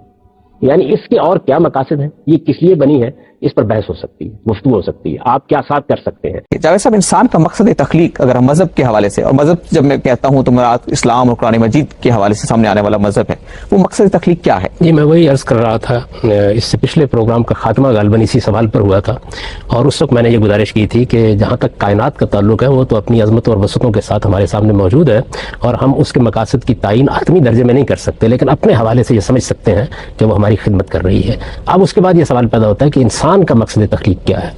تو ظاہر بات ہے کہ اس سوال کا جواب دینے کے کئی پہلو ہو سکتے ہیں. سائنس کے لحاظ سے اگر اس کا کوئی جواب مل گیا ہے تو ضرور سامنے آنا چاہیے، لیکن قرآن مجید اس سوال کا جواب یہ دیتا ہے کہ انسان کو اس مقصد کے لیے پیدا کیا گیا ہے کہ وہ اپنے آپ کو پہچانے، اپنے پروردگار کو پہچانے. اصل میں یہ معرفت ہے، یعنی اس کی معرفت ذات اور اپنے پروردگار کی معرفت، جس سے کچھ تقاضے پیدا ہوتے ہیں، کچھ نتائج نکلتے ہیں. ان تقاضوں اور ان نتائج کے لحاظ سے زندگی بسر کرنا یہ انسان کا مقصد تخلیق بن جاتا ہے. اس کو قرآن مجید نے ایک لفظ میں بیان کر دیا، وما خلقت الجن والانس الا لیعبدون. یعنی ہم نے انسانوں کو اور جنوں کو اس لیے پیدا کیا کہ وہ خدا کے بندے بن کر رہے. اس سے یہ معلوم ہو گیا کہ اصل میں یہ کائنات جو اس وقت ہمارے سامنے ہے یہ امتحان اور آزمائش کے لیے بنائی گئی ہے. اس میں انسان کو دیکھا جا رہا ہے کہ وہ اخلاقی لحاظ سے کیا رویہ اختیار کرتا ہے، پاکیزگی کا رویہ اختیار کرتا ہے یا اپنے آپ کو آلودہ کرتا ہے. چنانچہ قرآن نے ان لفظوں میں اس کو بیان کیا، وَنَفْسٍ وَمَا سَوَّاهَا فَأَلْهَمَهَا فُجُورَهَا وَتَقْوَاهَا قَدْ أَفْلَحَ مَنْ زَكَّاهَا وَقَدْ خَابَ مَنْ دَسَّاهَا. ہم نے نفس انسانی کا اس طریقے سے تصفیہ کیا ہے، اس کو نقص سے درست کیا ہے کہ اس کے اندر یہ بات الہام کر دی ہے کہ کیا چیز خیر ہے اور کیا چیز شر ہے. دونوں راستے اس کو سجھا دیے ہیں. جس نے اپنے آپ کو پاکیزہ بنا لیا اس نے فلاح پا لی، اور جس نے اپنے آپ کو آلودہ کیا اس نے اپنے آپ کو نامراد کیا. اس بنیادی مقصد کو سامنے رکھ کر پھر وہ اس پوری کائنات کے بارے میں متوجہ کرتا ہے کہ یہ در حقیقت پوری کی پوری کائنات اس وقت کے مقاصد کے لیے بنائی نہیں گئی. چنانچہ قرآن کے الفاظ یہ ہے کہ یہ جو کچھ تم دیکھ رہے ہو، یہ تمہارے سامنے یہ بڑی کہکشانیں بکھری ہوئی ہیں اور تمہارے سامنے یہ ستارے اور سیارے بکھرے ہوئے ہیں، اور یہ تم سے بہت زیادہ وسیع ہے. تمہاری دنیا تو بڑی چھوٹی سی دنیا ہے. یہ جو کائنات ہم نے بنائی ہے، ایک دن جس طریقے سے پروفیسر صاحب نے آپ کو پچھلے پروگرام میں بتایا تھا کہ ایک عظیم انفجار ہوا اور اس کے بعد یہ وجود میں آ گئی. قرآن خبر دیتا ہے کہ ایک اور انفجار ہونے والا ہے، اور اس انفجار کے بعد یوم تبدل الارض غیر الارض والسماوات، ہم اس زمین و آسمان کو ایک نئے زمین و آسمان میں بدل دیں گے. یعنی قرآن یہ نہیں کہتا کہ یہ فنا ہو جائے گی، وہ یہ کہتا ہے یہ ایک نئی صورت اختیار کر لے گی. اور جب یہ نئی صورت اختیار کرے گی تو اصل میں یہ جتنا تم بکھرا ہوا مادہ دیکھ رہے ہو، ہم اس کو جمع کر کے تمہارے لیے ایک ایسی دنیا بنائیں گے جس میں جو اربوں انسان اب تک آ چکے ہیں ان کے لیے ایک بادشاہی قائم کر دی جائے گی. یعنی آخرت کا تصور جو ہے وہ مل کے اس دنیا کے تصور سے اس دنیا کے پورے تصور کو بیان کریں گے. ڈاکٹر صاحب، ابھی جو بات ہوئی کہ اس کائنات کے تصور میں انسان جو ہے وہ مرکزیت کا حامل ہے، اور اسی کے حوالے سے اگر ہم غور کریں تو کائنات اس کی خدمت میں لگی رہتی ہے اور اس کے لیے ایک اسباب فراہم کرتی ہے. انسان دنیا میں ہم دیکھتے ہیں کہ مر جاتا ہے، 50 سال کی عمر میں مر جاتا ہے، 60 سال کی عمر میں مر جاتا ہے، اس کا پورا پوٹینشیل ہمارے سامنے نہیں آ پاتا. تو کیا یہ خود اس بات کا تقاضا نہیں کرتا کہ ایسی دنیا کو مان لیا جائے جس میں انسان اپنے پورے پوٹینشیل کے ساتھ ظہور پذیر ہو؟ گاندھی صاحب نے یہ کہا کہ یہ زندگی آزمائش کے لیے ہے اور اس کا انجام پھر ہمیں بعد میں پتہ چلے گا. بڑی اچھی بات ہے، لیکن کچھ سوالات پھر ذہن میں اٹھتے ہیں. جی، مثال کے طور پر ایسے بچے پیدا ہوتے ہیں جو بالکل کسی کام کے نہیں ہوتے, جن کا ذہن نہیں ہوتا ہے, جن کی آنکھیں نہیں ہوتی ہیں, جو سن نہیں سکتے, ان کا کیا ہوگا؟ وہ بچے جو ایسے خاندان میں پیدا ہوتے ہیں جہاں صرف غربت ہے اور جہاں بد اخلاقی ہے, تو ان کو جو ماحول ملا ہے اس کے حساب سے پھر ان کے اعمال بھی ہوتے ہیں. چنانچہ یہاں پر اگر حالات اچھے ہیں ایک اچھا انسان پیدا کرنے کے واسطے, تو وہاں پر ایسے حالات ہیں جو انسان کو خراب کاموں کے اوپر مجبور کرتے ہیں. تو یہ امتحان کا تصور جو ہے بڑا مشکل ہے جب آپ اس کو, اگر آپ مزید کرے دیں اس کو, جو اس طرح میں نہیں. جی, آپ کے خیال میں اس طرح کے سوالات جو ہیں اس بنیادی تصور کی نفی کرتے ہیں یا اس کی تائید نہیں کرتے؟ میں اسے عرض کر رہا ہوں کہ یہ ایک مخصوص تصور ہے جو ایک مخصوص سوچ سے تعلق رکھتا ہے. لیکن ہم چاہیں گے جاوید صاحب, آپ یہ جو سوال اٹھایا ڈاکٹر صاحب نے کہ اس طرح کے ڈسیبل بچے پیدا ہوتے ہیں, وہ اس مجموعی تصور آزمائش سے پوری طرح منطبق نہیں ہوتا. جب آپ کائنات کا مطالعہ کرتے ہیں تو کیا سائنس جب ابتدا کرتی ہے کسی چیز کی تو سارے سوالوں کا جواب دے دیتی ہے؟ یعنی وہ بہت سے مظاہر کی توجیہ کرے گی, قابل اطمینان کر دے گی, بعض سوالات اس میں بھی باقی رہ جائیں گے. آپ علم کا سفر کبھی ترک نہیں کرتے. چنانچہ جب آپ فلسفے کی سطح پر چیزوں کو سمجھتے ہیں تو اس میں بھی ظاہر بات ہے کچھ سوالات ایسے ہو سکتے ہیں جن سوالات پر ہم بحث مباحثہ جاری رکھیں. بحثیت مجموعی اس کائنات کا مقصد جب متعین کیا جاتا ہے, جیسے کہ احمد جاوید صاحب نے توجہ دلائی تھی, تو وہ کسی عامیانہ سطح پر نہیں ہوتا بلکہ ایک برتر سطح کے اوپر ہم اس کو دیکھ رہے ہوتے ہیں. اب ان سوالات کو آپ لے لیے, یہ سنجیدہ سوالات ہیں, اٹھنے چاہیے, اہل مذہب کو اس کا جواب بھی دینا چاہیے. مثال کے طور پر ایک حاملہ عورت کو دیکھیں کہ وہ اطمینان کے ساتھ سویٹر بن رہی ہوتی ہے, تو آپ یہ نہیں کہہ سکتے کہ ابھی تو بچہ وجود میں نہیں آیا. تو یہ جو پیچھے سے پوری کائنات آپ کی چلی آ رہی ہوتی ہے وہ کن مقاصد تک پہنچے گی. بعض اوقات جب ان مقاصد تک آپ پہنچ جاتے ہیں تب معلوم ہوتا ہے کہ ہاں اب ہر چیز اپنے مقام پر ٹھیک بیٹھ گئی. تو کائنات پوری کی پوری بھی قرآن مجید یہ بتاتا ہے کہ جس وقت تمہارے سامنے دوسری دنیا آئے گی تو اپنے اصل مقصد کے ساتھ کھل کے سامنے آ جائے گی, جس کو انہوں نے بیان کیا باقاعدہ. اب اس کے بعد وہ چھوٹے چھوٹے سوالات آتے ہیں جو پروفیسر نے پیش فرمائے ہیں, ان میں سے جہاں تک ساتھ یہ چھوٹے سوالات نہیں, یہ بڑے بنیادی سوالات ہیں. اب دیکھیے, دنیا میں اگر 6 ارب لوگ ہیں تو ان میں سے صرف 1 ارب مسلمان ہیں, 5 ارب غیر مسلم ہیں. ان کا کیا بنے گا؟ ان کا تو کوئی قصور نہیں تھا کہ وہ مسلمان پیدا نہیں ہوئے, مگر ان کا جنت جانا تو بڑا مشکل ہے, اور کچھ لوگ کہتے ہیں کہ ناممکن ہے. یہ سوال پھر ہم احمد صاحب سے بھی پوچھیں گے. لیکن دیکھیے, بنیادی بات تو یہ ہے کہ میں نے تو یہ پسند نہیں کیا کہ میں اس مذہب میں پیدا ہوں یا اس مذہب میں یا اس ملک میں یا اس ملک میں, تو مجھے پھر کس بنا پر آزمایا جائے گا؟ آپ نے یہ فرمایا کہ یہ دنیا صرف آزمائش کی خاطر ہے اور کہ مقصد حیات اس امتحان میں بہتر نمبر حاصل کرنا ہے, مگر 80% لوگ اس دنیا, اس کرے پر تو اس کامیاب ہوتے نظر نہیں آتے ہیں, کبھی تیاری کر ہی نہیں سکتے. وہ یہ بات چھوڑ دیجئے کہ وہ کامیاب ہوتے ہیں کہ نہیں, لیکن وہ تیاری بھی نہیں کر سکتے. پہلی بات یہ ہے کہ یہ تو تصور قرآن نے پیش کیا ہے, تو اس کے تصور ہی کی روشنی میں دیکھنا ہوگا کہ وہ ان سوالات کو کس جگہ رکھتا ہے. مثلا اس سوال کو آپ سب سے پہلے لے لیجئے کہ کائنات کا مقصد اگر آزمائش ہے تو اس وقت دنیا میں 5 ارب 6 ارب کے قریب انسان ہیں, ان میں سے مسلمان کتنے ہیں؟ تو قرآن مجید نے تو یہ تصور پیش نہیں کیا کہ کسی خاص مذہب سے وابستگی کی بنیاد پر آپ کے بارے میں فیصلہ کیا جائے گا. قرآن دنیا کی وہ عجیب کتاب ہے کہ جو سورہ بقرہ میں, سورہ مائدہ میں باقاعدہ اس زمانے کے مذاہب کا نام لے کر یہ کہتی ہے کہ خواہ کوئی یہودی ہو, خواہ کوئی نصرانی ہو, خواہ کوئی صابی ہو, خواہ مسلمان ہو. اور یہ میں نے ترتیب میں مؤخر کر دیا, قرآن مجید نے ابتدا مسلمانوں سے کی ہے. ان الذین آمنوا والذین ہادوا والصابئین والنصارى, تمام مذاہب کو بیان کر کے یہ کہا ہے کہ ان سے وابستگی جنت اور دوزخ کا باعث نہیں بنے گی. اس کے لیے ہم نے ایک معیار مقرر کر دیا ہے. اور یہ بتایا ہے, کرنا چاہوں گا کہ کیا ایک ہندو اور احمدی جنت میں جا سکتے ہیں؟ میں پورے سوال کا جواب دوں گا, لیکن مجھے اگر آپ اجازت دیں تو میں عرض کر دوں. قرآن نے ایک معیار مقرر کر دیا, اور وہ معیار کیا بیان کیا؟ وہ معیار یہ بیان کیا ہے کہ اس کائنات کے خالق کی معرفت حاصل کر لی ہے کسی شخص نے, یعنی یہ جان لیا ہے کہ اس کائنات کا ایک پروردگار ہے. اسی آیت میں دیکھیے بیان کر دیا اس کو. دوسرے یہ کہ کیا وہ اس نتیجے تک پہنچ گیا اور اس حقیقت کو اس نے تسلیم کر لیا کہ اسے ایک دن اس پروردگار کے سامنے جواب دہ ہونا ہے, اور جواب دہی کی بنیاد بیان کی ہے, اور وہ کیا ہے؟ خلق الموت والحیات لیبلوکم ایکم احسن عملا, یعنی اچھا عمل. اور یہ بتا دیا کہ اس کا شعور ہم نے تمہارے اندر رکھا ہے. یہ تو انسان کی فطرت میں ودیت کی گئی ہیں, وہ ذرا غور و فکر سے اس کو سمجھ سکتا ہے. یہ وہ چیزیں ہیں کہ جن کی تاریخ وہ لے کر آیا ہے, جس پر ان کا وجدان گواہی دیتا ہے, جس کی تصدیق انبیاء علیہ السلام کی پوری تاریخ نے ہمیشہ کی ہے, جس کے حق میں تجرباتی شواہد فراہم ہو چکے ہیں، یہ قرآن کہتا ہے. پھر وہ یہ کہتا ہے کہ ان چیزوں کی بنیاد پر آپ کا محاسبہ ہوگا اور ان کی بنیاد پر آپ کے لیے جنت اور دوزخ کا فیصلہ کیا جائے گا. اب اس کے بعد یہ بات رہ گئی کہ فرض کر لیجئے کہ ایک شخص ایک ہندو کے گھر میں پیدا ہوا ہے، ایک بدھ کے گھر میں پیدا ہوا ہے، کسی اور گھر میں پیدا ہوا ہے، مذہب کے ماننے والے. قرآن مجید نے یہ معیار بتا دیا. اب اس معیار کے بعد اس کے سامنے مختلف حقائق آتے ہیں. بنیادی معیار یہ ہے، اس کے بعد مختلف حقائق آتے ہیں، ان کے بارے میں وہ کیا رویہ اختیار کرتا ہے. مثال کے طور پر ایک مسلمان ہے، اس مسلمان نے خدا کو بھی مان لیا، اس نے آخرت کو بھی مان لیا، جواب دہی کے احساس سے زندگی بسر کر رہا ہے، قتل کا ارتکاب کر دیتا ہے. تو قرآن مجید یہ کہتا ہے کہ اتنا بڑا جرم ہے کہ جس کی بنیاد پر اس کو جہنم کی سزا دے دی جائے گی.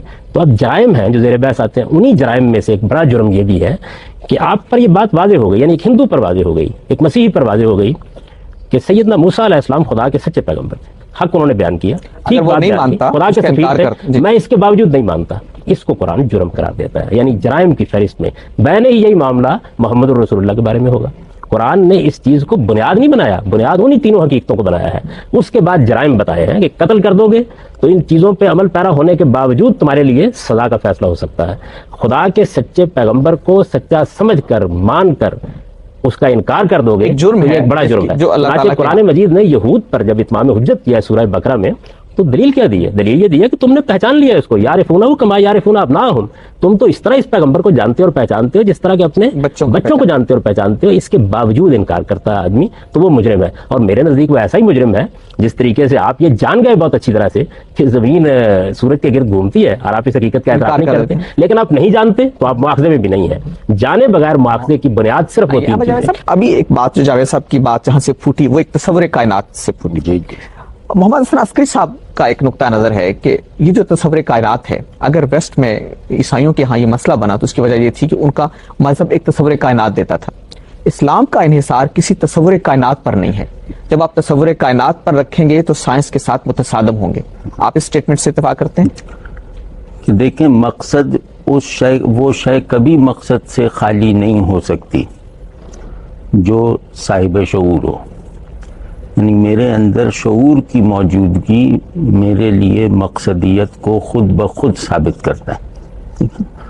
تو اب یہ الگ بات ہے کہ میں اس مقصد کو جو میرا شعور مجھ پہ لازم کرتا ہے، اس مقصد کو اپنے خالق کی طرف سے ودیت کردہ مانوں یا اپنے شعور کے میکینزم کا ایک لازمہ اور ضروری تقاضا سمجھوں. تو اس معنی میں جیسے مذہبی مقصد کی تو نشاندہی ہو گئی. میں ایک اور اینگل سے بات عرض کرنا چاہ رہا تھا کہ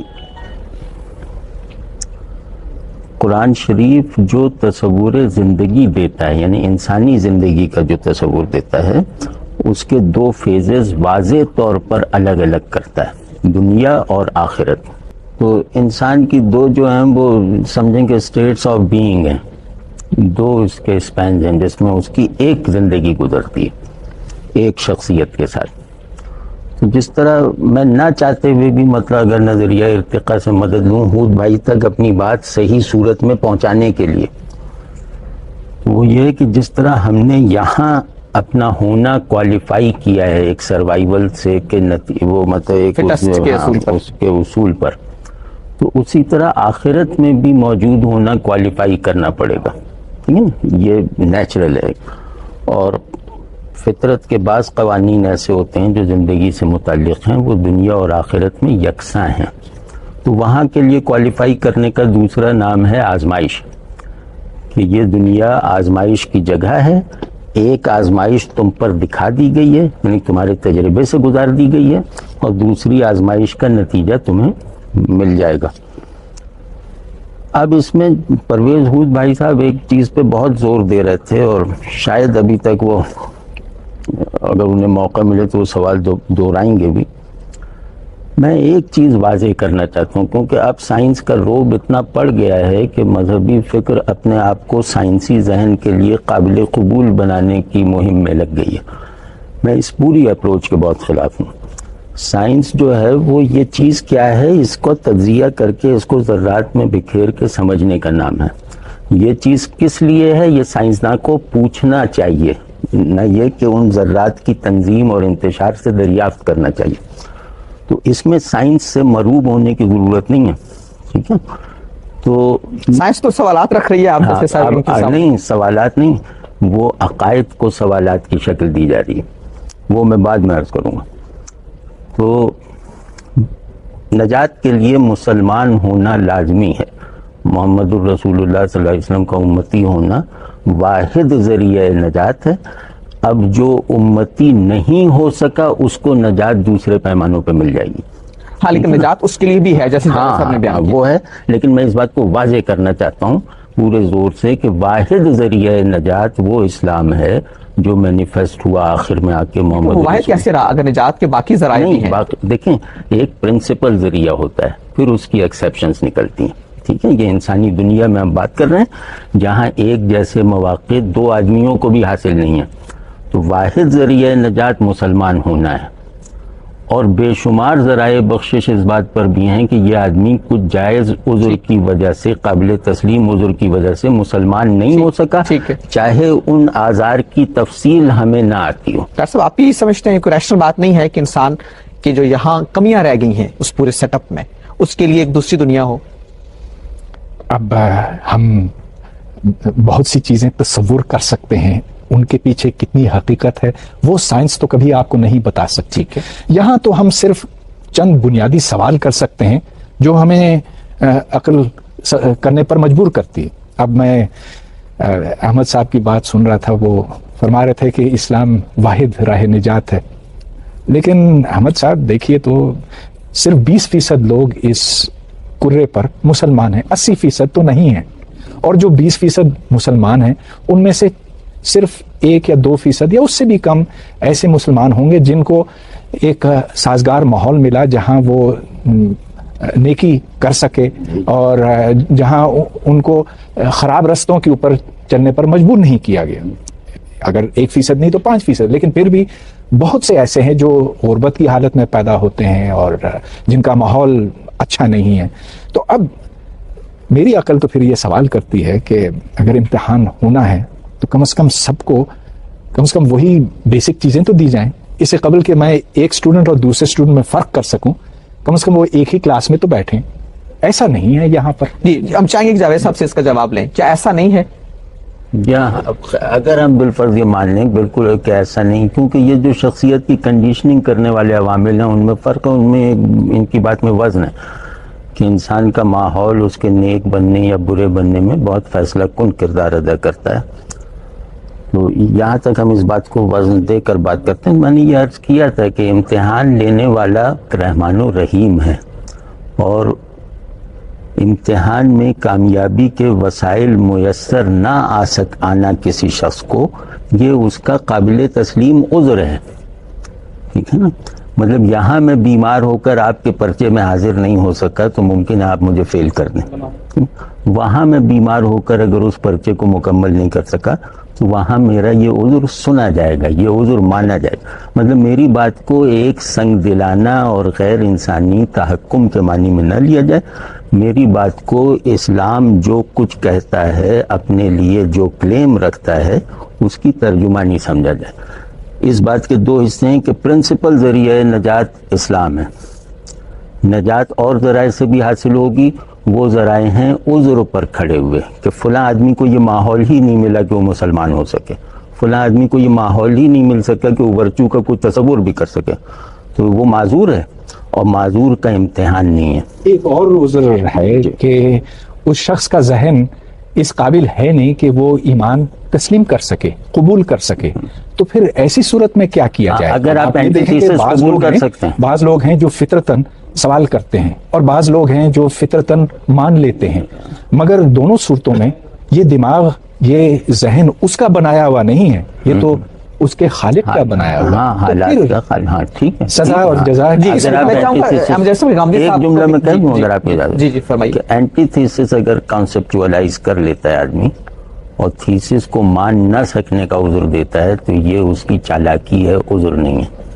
مگر چالاکی تو ایک ایسی صفت ہے جو اس کو دی گئی ہے، اس کی اپنی بنائی ہوئی تو نہیں ہے. نہیں، انٹینشنل ہے نا چالاکی. چالاکی میکینیکل نہیں ہے، انٹینشنل ہے. سائنسی حقائق کو آپ مانتے ہیں، وہ شاید اس سے بہت کمزور دلائل سے آپ مان رہے ہوتے ہیں جس سے ہم مذہبی حقائق کو مانتے ہیں. یعنی وہ اتنے ہی قوی دلائل ہوتے ہیں اور وہ دلائل قرآن مجید نے پیش کیے ہیں. بدقسمتی یہ ہے کہ ہم انہیں کبھی سامنے نہیں لا سکے. اس کو کبھی موضوع بنائیے، لیکن اس کے موضوع بنانے کا انداز نشست و برخاست اور ہوگی.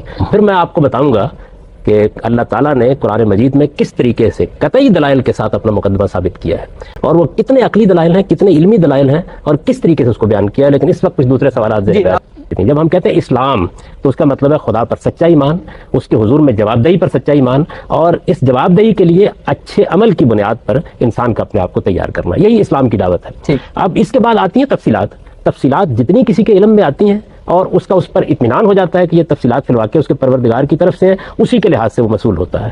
اگر ایک آدمی کے سامنے محمد الرسول اللہ کی پیش کردہ تفصیلات آ گئی ہیں، ان کی نبوت کے دلائل بھی آ گئے ہیں، بات اس کی سمجھ میں آ گئی ہے، وہ پھر انکار کرتا ہے، تب مجرم ہوتا ہے۔ یعنی میں اس بات کو یوں بیان کروں گا۔ اب اس کے بعد یہ رہ جاتی ہے ماحول کی۔ تو دیکھیے بات یہ ہے کہ امتحان لینے والے نے اس ماحول میں وہ تمام اسباب پیدا کر رکھے ہوئے ہیں، اس کا کوئی غربت و عمارت سے تعلق نہیں ہے۔ یعنی یہ کائنات ایک غریب کے لیے بھی اس کے گرد و پیش میں پھیلی ہوئی ہے، اور اس کا اپنا وجود اپنی ساری فتنہ سامانیوں کے ساتھ اس کے پاس بھی موجود ہے۔ اور یہ کس نتیجے تک پہنچاتا ہے؟ میں نے عرض کیا کہ اس کا موقع نہیں ہے کہ ان دلائل کی تفصیل کی جائے، قطعی طور پر اس نتیجے پر پہنچا دیتا ہے کہ اس کائنات کا ایک خالق ہے۔ جواب دہی کے احساس کے لیے کوئی غربت و عمارت کا معیار نہیں ہے، یہ اتنا فطری احساس ہے کہ انسان گویا اندر سے بول اٹھتا ہے کہ یہ فی الواقع مجھے جواب دہ ہونا ہے۔ آپ نے پوری کائنات کا نظم جو انسان کی سطح پر بنایا ہے جواب دہی کے احساس پر بنایا ہے۔ قرآن مجید کو آپ پڑھیے تو آپ کو بتائے گا کہ وہ اس بنیادی چیز کو کیسے پیش کرتا ہے اور کیسے ثابت کرتا ہے، اور کس قطعیت کے ساتھ پھر اس کو نتیجے تک پہنچا دیتا ہے۔ تو ماحول کے بارے میں یہ تبصرہ کر رہا تھا کہ یہ جو بنیادی چیزیں میں نے بیان کی، یہ بات کہ خیر و شر کا شعور، تو اس کا بھی تعلق نہ غربت سے نہ عمارت سے ہے۔ غربت اور عمارت اسباب فراہم کرتی ہے سمجھنے کے، سوچنے کے اور بہت سے دوسرے مسائل کے، لیکن وہ کن چیزوں کے اسباب فراہم کرتی ہے؟ وہ ہماری دنیاوی ترقی کے اسباب فراہم کرتی ہے۔ کس وجہ سے بچے جنت کا حصہ ملیں گے؟ اس وجہ سے جنت کا حصہ بنیں گے کہ خود کائنات کو اگر آپ دیکھیں جو اس وقت ہمارے لیے بنائی گئی ہے، اس کی نعمتوں میں بچہ خود ایک عظیم نعمت ہے، اور اگر آئندہ کائنات کے اندر نسل پیدا کرنے کا عمل نہیں چلنا ہے تو پھر انہی بچوں کو اس کا حصہ بننا چاہیے، اسی عمر میں، اسی احساس کے ساتھ، اسی خوبصورتی کے ساتھ، اسی حسن کے ساتھ، اسی جمال کے ساتھ۔ قرآن نے اس کو کہا کہ تمہارے گرد و پیش میں ولدان مخلدون ہوں گے، جو ہمیشہ بچے ہی رہیں گے۔ اس کو جواب دے دیجیے۔ بات تو ساری عقیدے کی ہے، اور غامدی صاحب نے بہت خوبصورتی سے یہ بات بتائی ہے کہ بچے اور وہ جن میں کسی طرح کا نقص ہے، خرابی ہے، وہ جنت جائیں گے۔ مگر یہ بھی تو ایک بڑی خرابی ہے کہ لوگ راہ راست پہ نہیں آتے۔ تو اب یہ ان کا قصور تو نہیں ہے، یہ تو ان کے دماغوں میں پہلے سے ڈالا گیا۔ ہم جانتے ہیں کہ ہم اپنی جینز بتا رہے ہیں کہ جی اچھا، ہم اپنی جینز اور اپنے ماحول کا نتیجہ ہیں۔ ہمیں ورثے میں جو کچھ ملتا ہے اس کا جو مولیکولر سٹرکچر ہے وہ طے کرتا ہے کہ بالوں کا رنگ کیا ہوگا، کہ شکل کی کیا فیچر، وہ جینز مجرم کے ہیں، عالم کے ہیں، وہ اس کے اندر موجود ہیں پہلے سے، کہ دماغ کیسا ہوگا، کیا یہ ریاضی کے قابل ہوگا، کیا یہ سوال جواب کرنے والا ذہن ہوگا یا تسلیم کرنے والا ہوگا۔ تو اس میں تو ہم نے اپنی مرضی سے کوئی چیز پسند نہیں کی، اور نہ ہی ہم نے اپنے ماحول کو چنا۔ ہم نے کبھی یہ نہیں فیصلہ کیا پیدائش سے پہلے کہ ہمیں مسلمان پیدا ہونا ہے، ہندو پیدا ہونا ہے، یہ پیدا ہونا ہے، وہ پیدا ہونا ہے، یا اس ملک میں یا اس ملک میں، یا اس خاندان میں یا اس خاندان میں۔ گو کہ یہ چیزیں طے کرتی ہیں جینز کے ساتھ ساتھ جو ہمیں ورثے میں ملتی ہیں کہ یہ آدمی اچھا ہوگا یا برا ہوگا۔ تو میں غامدی صاحب کی بات سے بڑا خوش ہوں کہ بچوں کو اور معذوروں کو اور رعایت ملے گی، ہاں ان کو جنت بھیجا جائے گا، تو پھر اور تمام لوگوں کو بھی جنت بھیجا جائے اسی دلیل کے تحت۔ جی احمد جاوید صاحب، مجھے آپ اجازت دیجیے گا کہ اصل میں بات یہ ہے کہ اب ایک اور اچھا سوال ہے اور مجھے اس پر بھی کچھ گزارشات پیش کرنی ہے، اگر آپ اجازت دیں۔ دیکھیے بات یہ ہے کہ پروفیسر نے جو بات کہی ہے اس کے دو حصے ہیں۔ ایک چیز یہ ہے کہ آپ کی جینز میں کیا چیزیں ہیں، وہ آپ کی صلاحیتیں ہیں، یعنی آپ کے اندر صلاحیتیں کیا ہوں گی۔ ایک آدمی کو ریاضی دان بننا ہے، ایک آدمی کو انجینئر بننا ہے، ایک میں شاعرانہ خصوصیات ہیں، ایک زیادہ سوالات کرنے والا ہے، ایک آدمی چیزوں کے مجرم بننے کی بھی تو جینس ہوتی ہے۔ دیکھیے بات یہ مجرم بننے کی کوئی جینس نہیں ہوتی، اصل میں بات یہ ہے، میں عرض کرتا ہوں جس کو آپ مجرم جس نتیجے کو کہتے ہیں وہ کیا چیز ہے۔ اصل میں بات یہ ہے کہ آپ کے اندر جو انسان کی صلاحیتیں رکھی گئی ہیں، ان صلاحیتوں کے اندر وہ چیز موجود ہوتی ہے کہ مثلا ایک آدمی میں اشتعال کا پہلو زیادہ ہوگا، اصل میں ایک آدمی کے اندر تاثر قبول کرنے کا پہلو زیادہ ہوگا۔ یہ صلاحیتیں ہیں، ان کو آپ جس وقت شعور کی آنکھ کھولتے ہیں تو اپنے ماحول کے ذریعے سے مزید پالش کرتے ہیں، اس کے نتیجے میں مجرم بھی بن جاتا ہے، اور وہی اشتعال کے ساتھ الجھ جانے والا آدمی جو ہے وہ ایک عظیم مجاہد بھی بن جاتا ہے۔ دنیا کے اندر ہزاروں مثالیں ہم پیش کر سکتے ہیں۔ غریب ترین گھرانے میں آدمی پیدا ہوا اور آپ دیکھیے کہ اس نے کیا کارنامے دکھا دیے۔ میں مذہب کے حوالے سے بات کر رہا ہوں۔ ایک آدمی پیدا ہوا ایسے گھرانے میں جہاں کوئی اسباب موجود نہیں تھے۔ میں اپنی زندگی آپ کے سامنے پیش کرتا ہوں اور میں آپ سے عرض کرتا ہوں کہ آپ اس میں کہیں اسباب تلاش نہیں کر سکتے جو زندگی اب میں اختیار کیے ہوئے ہوں. لیکن وہ تمام چیزیں جتنی ہیں انسان کے اندر ارادے اور شعور کی بڑی قوت دی گئی ہے. مجرم بننا ایک الگ عمل ہے, وہ بنے گا اپنی صلاحیتوں کے استعمال کے نتیجے میں. البتہ صلاحیتوں میں بعض ایسی چیزیں موجود ہیں کہ مثلا ایک آدمی مثال کے طور پر زیادہ غصہ ور ہے, اور ایک آدمی زیادہ جلد باز ہے, اور ایک آدمی بہت ٹھنڈے طریقے سے کام کرنے والا ہے. یہ صلاحیتیں جو آپ کی جینس کے اندر دی گئی ہیں, ایسا نہیں ہے کسی آدمی کو قاتل بنا کے. مگر غریب بستیوں میں عام طور پہ زیادہ جرائم پائے جاتے ہیں, ایسا کیوں ہوتا؟ امیروں میں بھی بہت جرائم پائے جاتے ہیں. اگر آپ اسٹیٹسٹیکلی دیکھیں تو تعداد ایسی بستیوں میں جہاں غربت ہے, افلاس ہے اور زندگی کی ضروریات میسر نہیں ہے, وہاں جرائم بہت زیادہ ہوتے ہیں. یہ ایک حقیقت ہے. مجھے اجازت دیجیے میں آپ سے عرض کروں, ہمارے دیہات انتہائی غریب سے, میں ایک دیہاتی آدمی ہوں. ہمارے دیہات میں میں بھی بات کر رہا ہوں, ان دیہاتوں میں انتہائی غریب لوگ بستے تھے. ان انتہائی غریب لوگوں کے جرائم کی شرح انتہائی کم تھی. ہمارے دیہات پرسکون دیہات تھے, ان کی تہذیب اور ان کی معاشرت مثالی تھی. لوگوں کے پاس بعض اوقات محض پیاز سے روٹی کھانے کے اسباب میسر ہوتے تھے, تب بھی وہ اعلیٰ اخلاقیات پر زندگی بسر کرتے تھے. شہر ہم نے بنائے, شہر بنانے کے بعد ہم نے انسان کے لیے کچھ مسائل پیدا کیے ہیں. اب ان مسائل کے اندر اگر فرض کر لیجئے کہ ہم نے انسان کے سماج کو اور اس کی نفسیات کو ملحوظ نہیں رکھا اور دنیا کو ایک ایسا رخ دے دیا ہے, اور اس میں سائنس نے بڑا کردار ادا کیا ہے.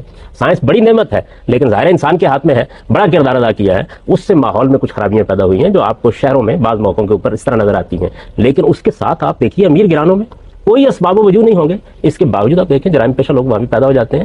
تو زیادہ سے زیادہ آپ یہ کہہ سکتے ہیں کہ انسان بعض اوقات خود اپنے پاؤں پر کلہاڑی مارتا ہے اور اپنے ماحول اور اسباب کے اندر ایسی خرابیاں پیدا کر دیتا ہے. اگر انسان ایسا کرتا ہے تو خدا اس کی رعایت دے گا. اس کو احمد جاوید صاحب نے بیان کیا. لیکن ایک بات میں کرنا چاہوں گا ڈاکٹر صاحب, ہم چاہیں گے ایک وقفے کے بعد گفتگو کو جاری رکھیں. حاضر ہوتے ہیں تھوڑی دیر کے بعد.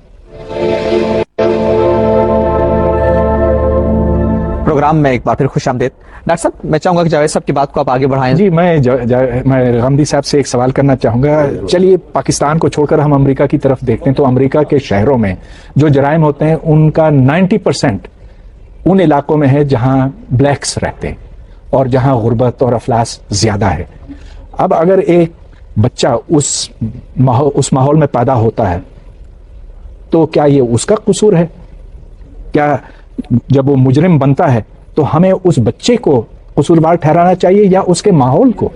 اور پھر سوال یہ پیدا ہوتا ہے, اس کی بات ہو چکی ہے, جگہوں پہ ماحول اس کا ذمہ دار ہوگا. اور جس طرح دنیا میں ہم ماحول کی رعایت دیتے ہیں, لیکن جزا اور سزا کے حوالے سے دنیا میں یہی کرتے ہیں, تو کیا 90% بلیکس کو پھر دوزخ میں جانا چاہیے؟ یہ ہم نے تو نہیں کہا. دیکھیے بات یہ, اس دنیا میں ہم کیا کرتے ہیں, ہم عدالت لگاتے ہیں, اس میں مجرم ہمارے سامنے آتا ہے, وہ غریب علاقے سے بھی آتا ہے, امیر علاقے سے بھی آتا ہے, کس اصول پر فیصلے کرتے ہیں؟ لیکن زیادہ غریب علاقوں سے آتا ہے نا, لیکن اس کے باوجود ہمیں جرم کی سزا دینا ہوتی ہے تو ہم معاف بھی کرتے ہیں, ہم ماحول کا لحاظ رکھتے ہیں, ہم ماحول کا لحاظ بھی کرتے ہیں. آپ دیکھیں کہ قرآن مجید نے جب دنیا کے قانون کو بیان کیا تو ماحول کا لحاظ کیا. مثلا میں آپ کو مثال دیتا ہوں, قرآن نے یہ کہا کہ بدکاری کی سزا دی جائے گی. اس کے بعد قرآن نے یہ بتایا کہ یہاں ایسی خواتین موجود ہیں, خاص طور پر لونڈیاں اس معاشرے میں موجود تھیں جن کی اخلاقی تربیت نہیں ہوئی, جن کو مناسب ماحول میں اثر نہیں آیا, ان سے اگر بدکاری کا ارتکاب ہو جاتا ہے تو سزا نہیں دی جائے گی.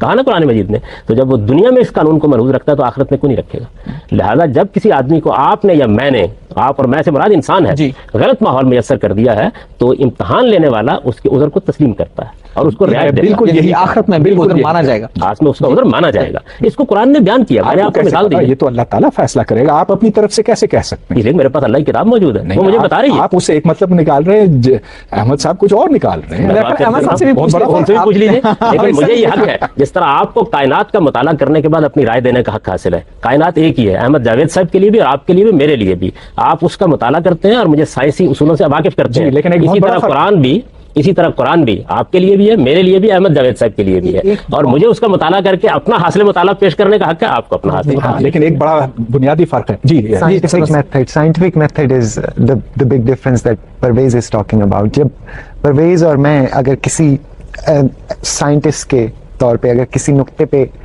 اگر ہم ایگری نہیں کرتے تو ہم آبزرویشن ایکسپیریمنٹ کے ذریعے ہم میں سے ایک کو پھر پیچھے ہٹنا پڑے گا. اور یہ میتھڈ جو ہے نا, اسی وجہ سے سائنس اتنا تیزی سے ترقی کر رہی ہے. اور یہ میتھڈ جو ہے یہ مذہب میں اور دوسری چیزوں میں اپلیکیبل نہیں ہے. نہیں, ہم مذہب میں بھی یہی اختیار کرتے ہیں. یعنی قرآن مجید کے بارے میں ایک مفکر ایک نقطہ نظر بیان کرتا ہے, اپنے دلائل دیتا ہے, میں اس کی تردید کر کے اس کے دلائل کی نفی کر دیتا ہوں. اگر ایسا ہوتا اس کے بعد دنیا قبول بھی کرتی ہے, مانتی بھی. اگر ایسا ہوتا تو پھر انٹرپریٹیشن میں بھی نظر ہے. ہاں, لیکن اگر متصادم ہے. ہاں بالکل, اگر ایسا ہوتا تو اتنے سیکٹس اور اتنے ریلیجنز نہیں ہوتے. سائنس میں